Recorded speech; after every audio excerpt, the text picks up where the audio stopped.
কোকরাঝার লোকসভার আমি প্রার্থী জয়যুক্ত করব পারিছো এটা তো বিজেপির কারণেই পারিছো আজ যদি বিজেপি তিনি একটা কাম না করলে হতেন বিজেপি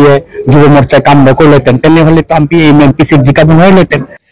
भिडिअ क्लिप्सखौ नुबाय बिनि सोमोन्दै जोबनाय फारसे सावरायहैगोन स' बिनि सिगां नैबे जोंहा जयन्त बसुमतारी सारा पार्लियामेन्टआव थांनानै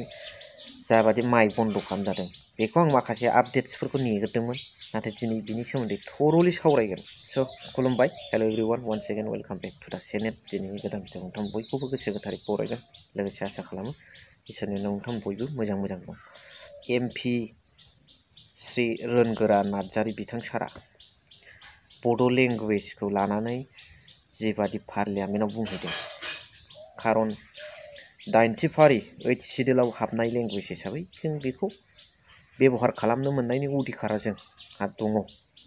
आमार बड' लेंगुवेजखौ बेबहार करार अधिकार anywhere in India in parliament also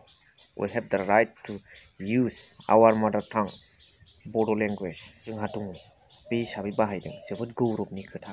लोगोसे गोदानै थांनाय एमपि जयन्त बसुमतारी सारा पार्लियामेन्टआव जिबादि लेखा नायनानै बुंहैदों बिथाङा जिखुनु जाया फार्स्ट टाइमथ'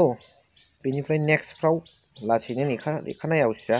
बुङोबा साबसिन जायो मानोना जों बेबादि मोनसे लिडारनिफ्राय हप्स थायो नालाय रायजो राजाफ्रा दा लिडारफ्रानो बेबादि देखायोबा इयुन जोलैया मा लिडारशिप क्वालिटिखौ मा स्किलखौ जोङो सोलोंनानै लागोन बे मोनसे फैयो आरो बेनिखायनो बेफोरखौ हायोबा एसे नेता हिसाबै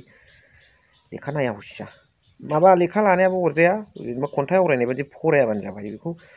फार्स्ट टाइमथ' अरजाला नेक्स्टफ्राव दा बेखौ नोङो पइन्ट्सफोरखौ हिन्ट्स होनानै मोनफा नायनाया जेबो नङा नाथाय बिदि फरायनाय स्टाइलाव ड्राफ्ट खालामखानानै फरायोबा एसे उसुबिदा नुयो आरो बेल'नो जेबो नङा गोदान सोदान हिसाबै नाथाय बाथ्राया बेसो माइकखौ जे काट खालामना होदों नांगौबा बिथांखौ अर्डारानो होथोंमोन जिरायनो बा बे समाव दसे समाव बा दिनैनि बे पार्लियामेन्टआव नांगौबा सासपेन्ड खालामथ'थोंमोन अब्लाबो माइक बन्द खालामनाया जानो नाङामोन आरो होमब्ला जोंखौ बर'फोरखौ दासिमबो बैबादि जायगायाव एसेबां मान सनमान होआ नङा होमबा at that time they are behaving as like ... होननांगौ जाहैबाय जों दा आङो बेफोरखौ सालिजारि खालामखांनायनि उनावहाय आंनि नोजोरा थाब दिलीप शइकिया बिथांनाव थांदों जावले आंनि नोजोरा दिलीप शइकिया बिथांनाव थांबाय थादों बिथांखौथ' जोङो अर्डिनारि स्पिकार टेम्परारि स्पिकार जानाय नुलायबावदोंसो स्पिकारनि जायगायाव जिरायाखै होनबा दा जोङो दुलाराय बर' फरायसा आफादनि नेतृत्व दिपेन बर' सार दुलाराय बर' फरायसा आफादनि आफादगिरि बिथांनि नेतृत्वआव जिबादि इलेक्सन केम्पेइनाव ओंखारनानै थांनाय लकसभा इलेक्सनाव दरं उदालगुरिनिफ्राय बिथां दिलीप शइकियाखौ एर'प्लेनजों थांलायनानै बै समस्तियाव थानाय गासिबो रायजो राजा बर' रायजो राजायानो जा गुबुन रायजो राजायानो जा बा बर' पार्टनिफ्राय बर'फोर जायनाखि हालाम दङ बेफ्राव दुलाराय बर' फरायसा आफादनि आफादगिरि बिथाङा जाबादि ओंखारफानानै भट बिदों रायजो राजाफ्राबो बिथांनि मोखांखौ नायनानै दिलीप शइकियाखौ नायनानै भटखौ एमपिखौ होना होआ आं बेखौ बुंनो थाङा नाथाय दिपेन बर' सारनि मोखांखौ नायनानै बै समस्तियाव थानाय दरं उदालगुरि समस्तियाव थानाय लाम बर' रायजो राजाफ्रा होदों बिथांखौ फोथायनानै नाथाय दिनै मा खालामखो दिलीप शइकिया बर'फोरनि इस्युनि फारसे दिनैसिमाव फंसे खोथा बुंफेरदों नामा अर्डिनारि स्पिकार जालायलायनो हायो बिथाङा ओरैबायदि पावारफुल स्पिकार गैयाबा बिथाङानो टेम्परारि स्पिकारबो जानो हायो बिथांनि सियाराव जिरायनानै बेबादि मोनसे सासे शक्तिशाली एमपिया दिनै बर' हारिनि थाखाय फंसेबो खोथा बुंहैयाखै मिस्टेक दिपेन बर' सार नोंना बिराद गिदिर मिस्टेक बेबादि गिदिर मिस्टेकखौ नोंथाङा मावबोगासिनो दं नोंथांनि भिजोना मा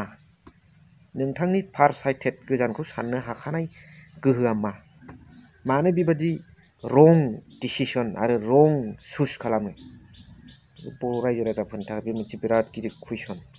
हायोब्ला रायजो राजाफोरनो बेनि एन्सारखौ होयोब्ला मोजां जागौ बिथां सारा। गोरोन्थिया गोरोन्थि थांबाय, नाथाय